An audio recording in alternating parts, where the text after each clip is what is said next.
gira so, gira izi, gira iteka, gira imana, gira huba wubahwe. Bakunzi ba Axia Vibes TV, iteka ryawe, iteka ryanje, iteka ryacu. Vibes TV, ukwemera kuvyara ubuzima. Kaze dusangire ifunguro yo kuri uyu munsi w'Imana ugira indwi wa Pasika, umwaka w'amasagamana B muri Eklezia Katolika yegamiye Roma. Ijambo ry'Imana tuzirikana rifungurira imitima yacu. Eklezia irikura mu gisomwa ca mbere mu gitabo c'ibikorwa vy'abatumwa, ikigabane ca mbere akarongo k'15 gushika ku k'17, agace ka mbere n'aka gatatu k'akarongo ka 20 gushika ku karongo ka 26. Matiyasi atoregwa kuba icabona c'izuka ry'umukama. Kizuka ry'umukama. Izaburi dusengesha ni 112. Umukama yashinze intebe yiwe mw'ijuru.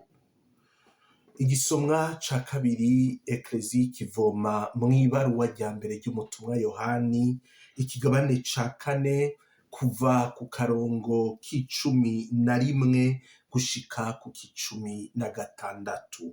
Uwuguma mu rukundo aguma mu Mana, nayo Imana ikamugumamwo.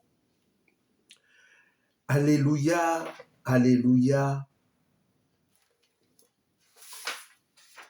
Umukama yavuze ati, sinzobasiga muri impfuvyi, ndagiye mpeze ngaruke muri mwebwe, umutima wanyu wuzure akanyamuneza. Aleluya. Ivyo dusoma mu Njiri nyeranda yanditse Yohani, turi mu kigabane c'17 kuva ku gice ca kabiri c'akarongo k'11 gushika ku karongo k'19. Mu gihe yari mu kuva kuri iyi si ngo asubire kwa se wiwe, Yezu yariko arasenga ahanze ijuru avuga ati, dawe mweranda, nugumye mw'izina ryawe abo wampaye kugira ngo babe umwe nkatwe. Aho nari kumwe nabo narabazigamye mw'izina ryawe. Abo wampaye narabakunze, kandi nta n'umwe muri bo yatakaye atari uwahariwe gutakara, kugira ngo iryanditswe ritahe. Yamara ubu ndaje iwawe, kandi mvuga ntyo nkiri kw'isi, kugira ngo akanyamuneza kanje kabuzure. Narabahaye ijambo ryawe, vyongeye isi yarabanse kuko batari abayo, nk'uko nanje ntari uw'isi. Singusavye ngo bakure kw'isi, ariko ngo ubarinde akabi. Si ab'isi nk'uko nanje ntari uw'isi. Bagire beranda mu kuri, kuko ijambo ryawe ari iry'ukuri. Nk'uko wantumye kw'isi, niko naje nabatumye kw'isi. Kandi narakwituye ku bwabo, ngo nabo bakwiture mu kuri. Nidushimagize iyi nkuru nziza y'urukiza. Kristu shemezwa. Bakunzi ba Axia Vibes TV, bavukanyi mwebwe mwese mudukurikira kuri ino mbonesha kure, iteka ryawe, iteka ryanje, iteka ryacu. Vibes TV, ukwemera kuvyara ubuzima. Kaze dufungurira umutima kuri uno musi w'Imana ugira indwi wa Pasika. Twarahimbaje ku musi wa 4 uheze umusi mukuru w'iyurira mw'ijuru rya Yezu. Uyo musi uraza guhimbazwa kuri uyu musi w'Imana mu bice bimwe bimwe vy'isi, nko mu gihugu c'u Rwanda, aho bitakunze ko bawuhimbaza ku musi wa 4 abakristo bakoraniye hamwe ari benshi. Uyu musi mukuru w'iyurira mw'ijuru rya Yezu Kristo uri mu misi mikuru idufasha gutangarira igitangaza ca Pasika, uri mu minsi mikuru ya Pasika, kuko Pasika igizwe n'iminsi mikuru. Uyu munsi mukuru wa Asensiyo utwibutsa ko Kristo yazutse, ari we yadutanguriye, akaba n'uwa mbere yinjira mu bwami bw'ijuru. Ni we yadutanguriye, akaba n'uwa mbere yinjira mu bwami bw'ijuru. Iyo yari yazananye aje ava mu nda ya Data, niko Yohani abitubwira. Mu kurira mu ijuru kwiwe, Yezu aratwuzuza umwizero wo kuzoba ahari umunsi urizina, uko tuzobana ahari umunsi urizina. Ikindi tuzirikana mu iyurira mu ijuru ry'umukama wacu Yezu Kristo, nuko dutangura kubona ingene ubutumwa bwo kumenyesha inkuru nziza butangura. Mu ntango yabwo ni Yezu wenyene atangura kurungika abatumwa biwe kumenyesha inkuru nziza ikiremwa cose. Ni mu ntango arabaha ubwo butumwa, ntibaca bashoka babutangura, ariko bararonka itegeko ryo kugenda kumenyesha inkuru nziza ikiremwa cose. Ariko kugira ngo babishikeko, kugira ngo ekleziya misiyonari itangure icese, bararindira kuronka mutima mweranda. Niwe natwe muri ino minsi turiko turitegurira muri nevene ya Pentekoti, tugeze ku munsi ugira gatatu.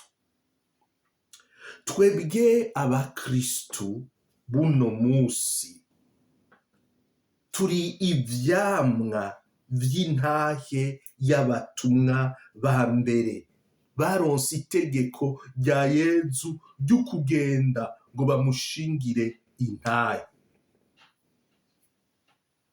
Nico gituma n'igihe batari bagikwiye, Petero aheza akaja imbere bagenzi be bagakwiza igitigiri c'abatumwa, kugira ngo izuka ry'umukama ribandanye rishingirwa intahe nk'uko yabishatse. Rero natwe duhamagariwe kubera ivyabona vy'izuka abatwamukako, n'abo tubana bose bakristu bavukanyi. Nta na kimwe gitegerezwa guhagarika iryo hanahana ry'inkuru nziza y'izuka mu miryango yacu, mu mibano no hagati y'inzaruka uko zigenda zirakurikirana hagati y'abato n'abakuru. Ivyo bigaca mu kuba ivyabona vy'ukuri vya Kristo muri iyo migwi yose. Ubwo butumwa bw'ekleziya nibwo butuma Yezu uyu munsi mu njiri asabira abatumwa biwe kugumya ukwemera, kugira ngo isi yemere ikire ububi bwayo. Dawe mweranda, nugumye mu izina ryawe abo wampaye. Bakundwa ba Axia Vibes TV, mwebwe dusangiye imfunguro yo kuri uno musi w'Imana, kugumya ibanga ry'ukwemera mu ntege nke za muntu kuri twebwe abakristo. Yezu yarazi neza ko biremereye, bizoremera abatumwa bo mu gihe ciwe, bizoremera abo bose bazokwakira izina ryiwe, harimwo twebwe uyu munsi. Rero iryo banga ry'ukwemera, kwemera kugumya iragi rya Yezu, ry'ukwemera kuba icabona c'izuka ryiwe, ni inema y'uwo mw'ijuru. Ubutumwa bw'abigishwa bagendanyi ba Yezu, ndetse ubutumwa bw'uwakristu wese, bw'umukristu wese, ni ukuba icabona c'ukuri c'izuka hagati muri ino si yemera ibiboneka canke ikemera ibitanga inyungu z'amahera gusa canke izindi nyungu zifadika. Aho rero niho urukundo rw'ijuru ruca rutangura gusekana n'inyungu z'inkundo zizanana ku bwikunzi bukabije n'ubwishime bigwanira mu mutima wa muntu. Niho Yezu adusabira twebwe abigishwa bagendanyi biwe, avuga ati dawe narabahaye ijambo ryawe, byongeye isi yarabanse kuko batarabayo, kuko nanje ntari uw'isi. Singusavye ngo ubakure kw'isi, ariko ngo ubarinde akabi. Ako kabi Yezu avuga na kabi k'iyi si idukikuje kandi rimwe rimwe dutwaye muri twebwe. Nico gituma rero bakristu bavukanyi banywanyi ba Axiya Vibes TV, burya uruhamo rw'umukristu ruhera indani muri we. Uruhamo ruza rutugana ruhera indani muri twebwe, kuko ariho hagwanira isi n'ijuru.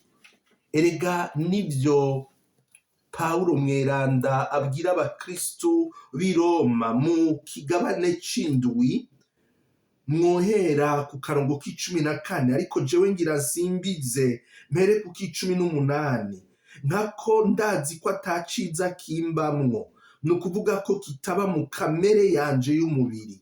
Ugushaka iciza birambangukira, ariko kugikora bikananira.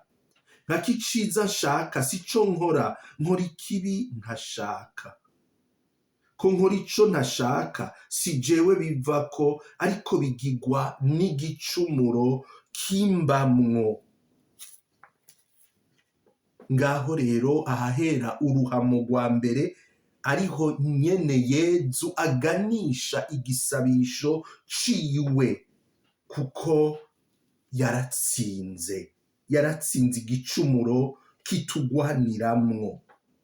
Urwo ruhamo ruraheza rukabandaniriza no hanze n'inyuma mw'isi dukikuje, aho abakristu badodoberezwa, bagapfungwa, bakicwa nabi, bagakwegwa mu masentare kubera intahe bashingira izuka rya Yezu, ukuri kwa Yezu, ukwizigira turonka muri Pasika.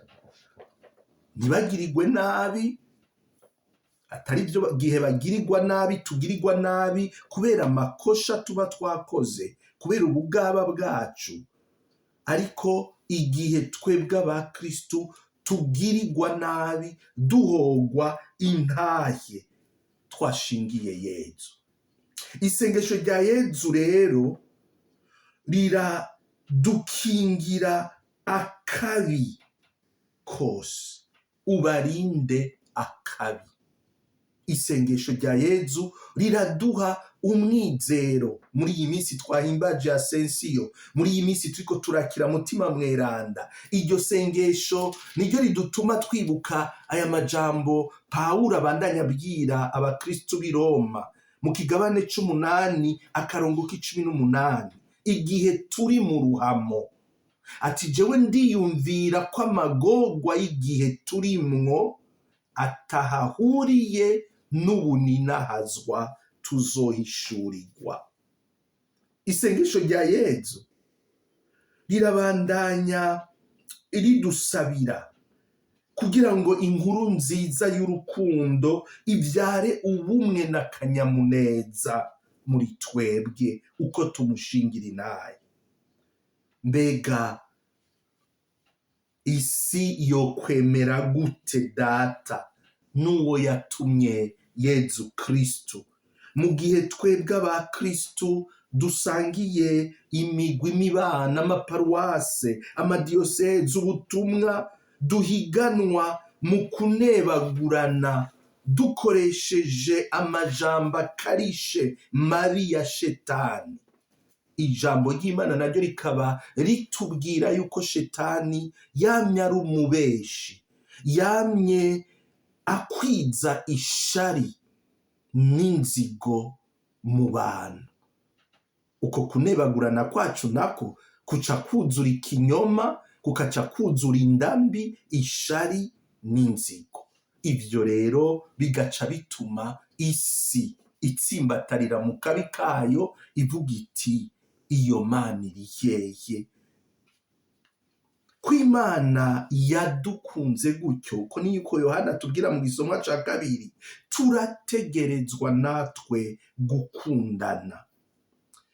Bakundwa b'Imana, bakunzi banywanyi ba Action Vibes TV, mwebwe mwese two turasangira iyi mfunguro yo kuri uno musi w'Imana. Yezu aratuzi, arazi ko gukunda nkawe bitugora, nico gituma adutumirira kwifatanya nawe mu gusaba ubumwe bushingiye ku rukundo rw'Imana muri twebwe, urukundo rwakira uwundi uko ameze kose.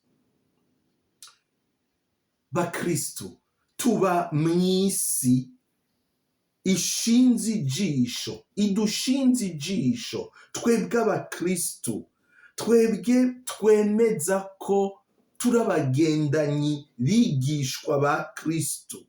Isi iradushinze ijisho ngo itumaramaze, kandi isi tumenye ko atampuhwe itugirira, kandi nta nizigirira ekleziya.